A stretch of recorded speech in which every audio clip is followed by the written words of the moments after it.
만덕에서 센텀을 잇는 부산 내부순환 도시고속화도로 공사가 한창 진행 중입니다. 지난 2019년 11월 공사에 착공했는데 5년 만에 관통식이 열렸습니다.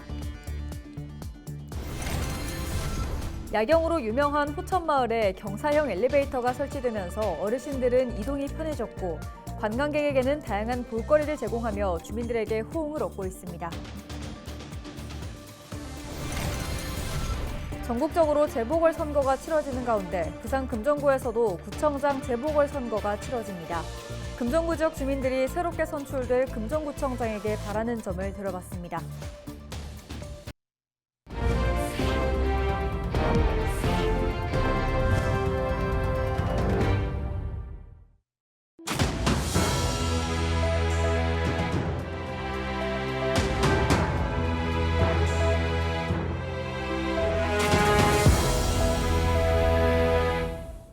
시청자 여러분 안녕하십니까? 헬로티비 부산 뉴스입니다. 만덕에서 센텀을 잇는 부산 내부순환 도시고속화도로 공사가 한창 진행 중입니다. 지난 2019년 11월 공사에 착공했는데 이달 15일 관통식이 열렸습니다. 취재기자와 자세한 이야기 나눠보겠습니다. 안수민 기자, 오늘 행사는 어떤 자리였습니까? 네, 관통식이라는 말 그대로 지하도로인 대심도의 전체 구간이 뚫린 것을 기념하는 자리입니다. 부산 내부순환 도시고속화도로는 땅속 40m 깊이에 만들어지는 부산 지역의 첫 대심도 지하도로인데요. 민자투자 5,900여억 원을 비롯해 국시비 등 7,900억을 투입해 사업이 진행되고 있습니다. 네, 대심도 구간 길이가 거의 10km 정도 되지 않습니까? 네, 북구 만덕동 만덕대로에서 동래구 사직동 중앙대로를 거쳐 해운대구 제송동 수영강변대로를 연결하는 총 길이 9.62km의 지하도로로 왕복 4차로입니다. 나들목 3개가 만들어지고요. 이 대심도가 완공이 되면 부산의 내부순환도로가 원형으로 이어지게 됩니다. 네, 들어보니 도심에서의 이 이동 시간이 상당히 단축될 것 같군요. 맞습니다. 이 지하도로는 기존 만덕대로와 충렬대로의 상습적인 교통체증을 해결하고 동부산권과 서부산권을 연결하기 위해서 만들어지고 있습니다. 도로가 개통이 되면 기존의 40분가량이었던 만덕에서 센텀 구간 통행 시간이 10분으로 30분가량 대폭 단축될 것으로 예상됩니다. 이동 시간이 줄어드는 만큼 연간 통행 비용도 648억 원이 줄어들 것으로 추산되고 있습니다. 네, 앞서 언급했듯이 오늘 관통식이 열렸죠. 개통은 언제 되는 겁니까? 개통까지는 좀 더 기다려야 합니다. 현재 공정률은 67% 수준인데요. 당초 계획대로라면 올해 11월 말 준공이었는데 공기가 14개월가량 더 늘어날 전망입니다. 부산시는 2026년 1월쯤 개통이 될 것으로 보고 있는데요. 지난해 초 대심도 공사 현장에서 토사가 무너져 내리는 사고가 발생하기도 했었죠. 시는 부산에서 처음으로 시공되는 도심에서의 대심도 공법이다 보니 시공상에 어려움이 있었지만 남은 공정을 차질 없이 수행하겠다는 뜻을 밝혔습니다. 민자 투자인 만큼 도로가 개통되면 요금이 발생할 텐데요. 이렇게 되면 무료화되는 백양터널을 제외하고 부산 지역 유로도로는 8개가 됩니다. 늘어나는 요금은 시민들에게 부담이 될 수도 있을 것으로 보입니다. 네, 잘 들었습니다. 지금까지 보도국 안수민 기자였습니다. 다음 소식입니다. 야경으로 유명한 호천마을에 경사형 엘리베이터가 설치돼 주민들로부터 큰 호응을 얻고 있습니다. 어르신들의 이동 편의를 높이고 관광객들에게는 볼거리를 제공하고 있습니다. 김한식 기자의 보도입니다. 보기만 해도 숨가쁜 경사를 올라가는 엘리베이터. 문이 열리자 한 주민이 내립니다. 최근 가동을 시작한 부산 진구 호천마을 경사형 엘리베이터입니다. 52m 길이의 경사 구간을 오가는 이 엘리베이터에는 최대 15명까지 탑승할 수 있습니다. 만리산 기슭에 자리 잡은 호천마을은 부산의 대표적인 삼복도로 마을 중 한 곳입니다. 가파른 경사를 따라 집들이 들어서고 마을 내부가 가파른 계단으로 이어져 있다 보니 주민 절반 이상을 차지하는 어르신들이 이동에 어려움을 겪고 있는 상황. 마을 내부로 차량이 들어오는 것도 불가능하고 가장 가까운 버스 승강장도 걸어서 최소 10분 이상 걸어야 합니다. 하지만 경사형 엘리베이터가 설치되면서 이런 불편이 사라졌습니다. 남한 사람들 이래 오리막이 많으니까 좀 다니기가 조금 불편했지. 그래 이거 생기고부터는 좀 좋습니다. 올라가기 좋고 뭐 내려가기 좋고 하니까. 사람이 걷는 속도로 운행되는 엘리베이터 밖으로 옹기종기 모여있는 마을 전경이 한눈에 들어옵니다. 그리고 2층에서 내려다 보이는 낮과 밤의 풍경은 부산에서도 손에 꼽힙니다. 극심한 경사로부터 우리 이동 편의를 제공해드리고 또 야간 경관 조명은 관광 자원으로 활용해서 많은 분들이 야경이 아름다운 우리 호천마을을 찾아주시길 바라는 마음으로 삼복도로가 유독 많은 부산에서 주민 이동 편의 시설이 잇따라 구축되고 있습니다. 경사형 엘리베이터 등 이동 편의 시설은 부산 진구를 비롯해 동구와 중구 등 4곳에 13개가 설치됐고 삼복도로를 끼고 있는 지자체마다 추가 설치를 추진하고 있습니다. 헬로티비 뉴스 김한식입니다. 전국적으로 재보궐선거가 치러지는 가운데 부산 금정구에서도 구청장 재보궐선거가 치러집니다.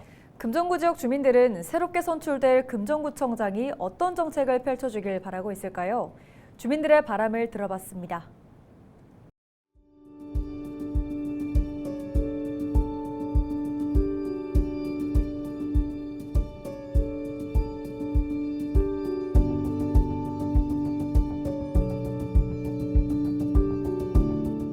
뭘 하고 있는지가 잘 보였으면 좋겠어요.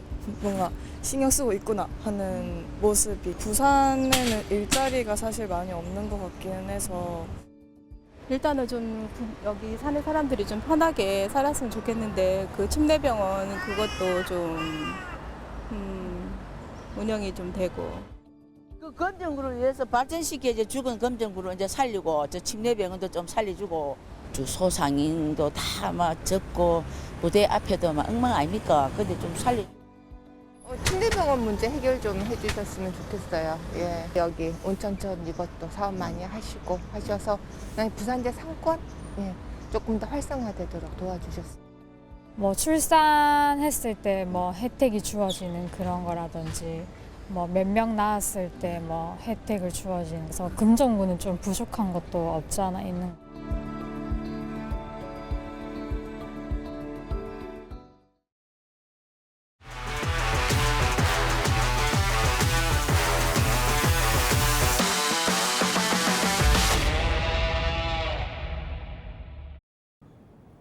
이번 전국체전에는 올림픽 메달리스트는 물론 스타 선수들이 총출동하며 관심을 받고 있죠. 양궁 역시 그렇습니다. 실력과 기량을 가진 선수들의 경기를 한자리에서 볼 수 있는 기회이다 보니 양궁 경기장에는 연일 전국에서 찾아온 팬들의 발길이 이어지고 있습니다. 권정숙 기자의 보도입니다. 올림픽 메달리스트 안산 선수와 남수현 선수가 출격한 광주와 전남의 여자 양궁 단체전 4강. 10정 관역을 쏘며 4대4로 이어진 팽팽한 맞대결은 선수당 한 발에 화살을 쏘는 슈도프를 거쳐서야 전남이 결승행 티켓을 따냅니다. 메달리스트도 긴장을 놓을 수 없는 경기입니다. 전남 팀이 이번에 단체전 우승을 하면 3연패가 되는 거거든요. 그래서 이걸 목표로 하고 나왔습니다. 최선을 다해서 준비하려고 했고요. 준비한 만큼 지금 경기 결과가 나오진 않았지만 단체전에서 좋은 모습 보여드릴 수 있어서 정말 좋은 것 같습니다. 올림픽보다 국가대표 선발전이 더 어렵다는 한국 양궁. 전국체전은 이런 양궁을 직관할 수 있는 흔치 않은 기회입니다.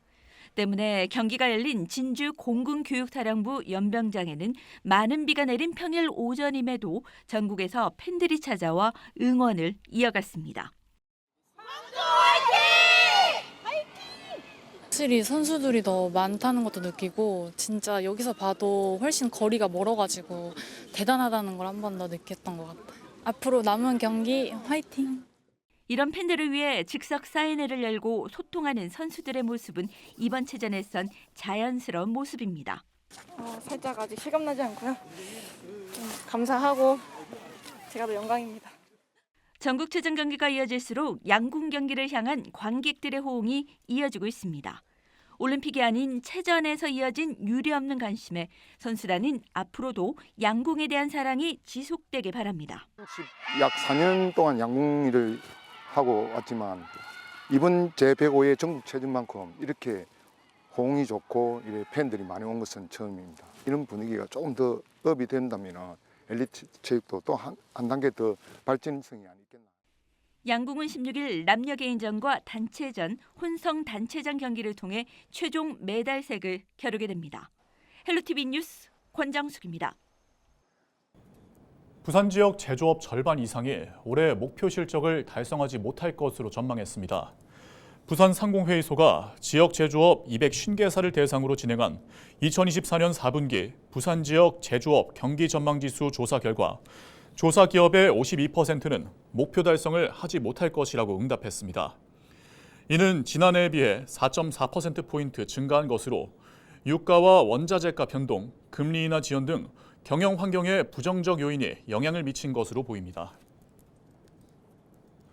고령의 손님이 맡긴 휴대전화에서 거액의 돈을 인출해간 혐의로 휴대전화 대리점 직원 A씨가 경찰 조사를 받고 있습니다. A씨는 지난달 28일 새 휴대전화기를 구입한 고령의 B씨에게 기존의 전화기를 맡기고 가면 정보를 옮겨주겠다며 며칠 뒤 찾아오라고 말했습니다. 며칠 뒤 대리점을 찾은 B씨는 A씨로부터 모바일 앱으로 1,000만 원이 넘는 돈을 인출했다는 말을 듣고 경찰에 신고했습니다. 경찰은 A씨를 사기 등의 혐의로 입건해 조사하고 있습니다.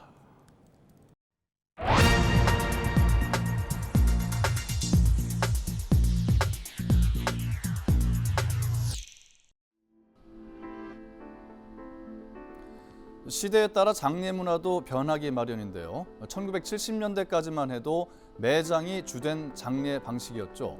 하지만 그러다 온 국토가 묘지로 뒤덮일지 모른다는 우려에 화장이 보편화되기 시작해 1994년 20%였던 화장률이 2000년에는 38%로 늘었고 2023년에는 90%를 넘어섰습니다. 인식 변화에 따른 현상이죠. 이웃나라 일본 역시 2차 대전 직후까지는 매장이 일반적이었지만 현재는 화장률이 99.9%나 됩니다. 화장의 보편화로 인해서 묘지의 필요성은 크게 줄었지만은 납골당 포화라는 새로운 문제를 안게 됐습니다. 대개 30년 정도의 봉안 기간이 끝나면 납골당에 모셔뒀던 유골을 돌려받는데 시설 포화와 비싼 비용 문제로 인해서 유골 관리가 어렵다는 문제가 생깁니다. 특히 1990년대 화장과 납골당 봉안이 보편화되기 시작했기 때문에 봉안 기간 30년이 돌아오면서 유골함의 대거 이동이 불가피해졌습니다. 일본 역시 납골당 포화로 인해서 다양한 대체 수단이 주목받고 있습니다. 나무 아래에 유골을 묻는 수목장, 그리고 유골을 바다에 뿌리는 해양 산골, 심지어 유골의 일부를 우주로 보내는 우주 산골도 있습니다. 유골을 담은 캡슐을 만들어서 인공위성과 함께 발사하는 건데요. 인공위성이 지구 궤도를 도는 동안 유족들은 실시간으로 위치를 추적할 수 있고 일정 시간이 지나면 인공위성이 대기권에 진입하면서 소멸됩니다. 우리나라도 이미 일부 시행되고 있지만 수목장과 화장한 유해를 산과 바다에 뿌리고 표지를 두지 않는 산분장, 그리고 디지털 추모가 보편화되도록 해야 한다는 의견이 제시됩니다. 또한 3일장에서 2일장이나 1일장으로의 전환을 통해 유족의 부담을 줄이고 경제적 비용을 절감해야 한다는 목소리도 있습니다. 데스크의 눈이었습니다. 부산 남성초등학교 4학년 일부 학생들이 주도한 남수단 기부금 모금 캠페인이 전교생 모금 운동으로 확산돼 눈길을 끌고 있습니다. 남성초등학교에 따르면 이번 모금 캠페인은 4학년 영어 시간에 남수단에서 있었던 실화를 배경으로 한 소설을 읽은 일부 학생들이 수단에 깨끗한 물을 공급할 수 있는 방법을 고민하면서 시작됐습니다. 이들 학생은 캠페인 제안서를 직접 작성해 교사들을 설득했고 이후 전교 학생 자치회의 안건으로 상정되면서 전교생 참여로 이어졌습니다. 학교는 캠페인을 통해 모인 기부금 361만여 원을 남수단 한 단체에 기부했으며 남수단 우물 개발과 우물 재정비, 위생교육 등 활동에 쓰일 예정이라고 밝혔습니다. 부산의 대표적인 축제 중 하나인 차이나타운 문화축제가 오는 18일부터 20일까지 개최됩니다. 축제는 오는 18일 오후 6시 부산역 무대에서 부채춤과 중국 전통 공연인 변검과 토화 등을 시작으로 화려한 막을 올립니다. 이상으로 뉴스를 마칩니다. 함께해 주신 여러분 고맙습니다.